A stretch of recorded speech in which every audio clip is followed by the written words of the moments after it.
रामकृष्ण हरी जय श्रीराम। संत तुलसीदासांचं एक सुंदर काव्य आहे, ज्या काव्यामध्ये ते रामचंद्र प्रभूंच्या सर्वच अवयवांना कमलाची उपमा देतात।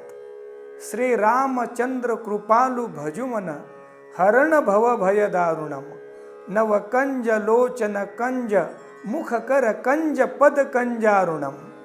नवकंज अर्थात नवीन कमळाप्रमाणे हे श्रीरामा तुमचं मुख आहे, तुमचे डोळे आहेत, तुमचे हात आहेत, तुमचं सर्वांग कमळाप्रमाणे आहेत। मग आपल्या मनाला तुलसीदास शिकवताय, हे म्हणा अशा रामांचं ध्यान कर। अतिशय सुंदर असं काव्य आहे आणि यमन कल्याणामध्ये ही चाल बांधलेली आहे। कुमार आशुतोष खंडागळे याच्याकडून यमन कल्याणमध्ये आपण ही रामस्तुती ऐकूया।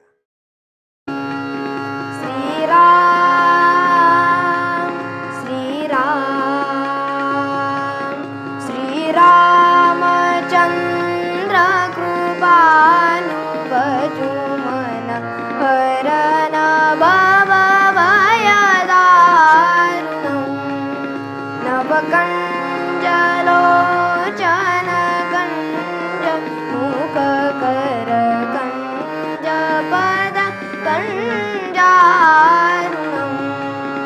श्रीराम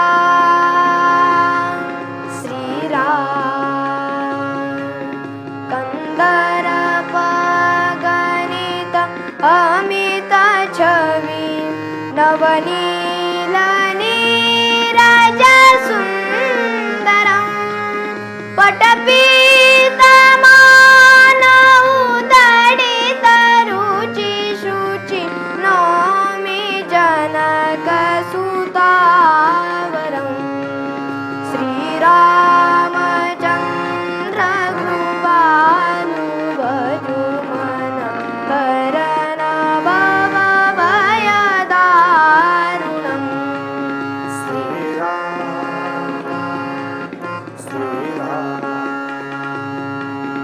भजु दीन बंधु दीनेश दानव दैत्य वंश निगंदनम रघुनंदन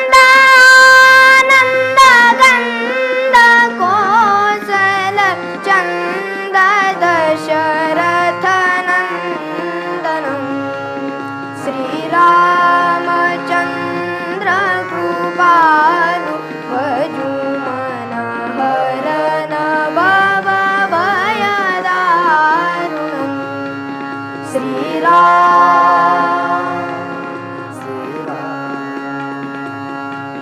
शिरमुकुट कुंडल तिलक चारु दारु अंग विभूषणम अजानुभुज शर चाप धर संग्राम जित खर दूषणम। श्रीरामचंद्र कृपालु भजुमन हरण भव भय दारुणम। श्रीराम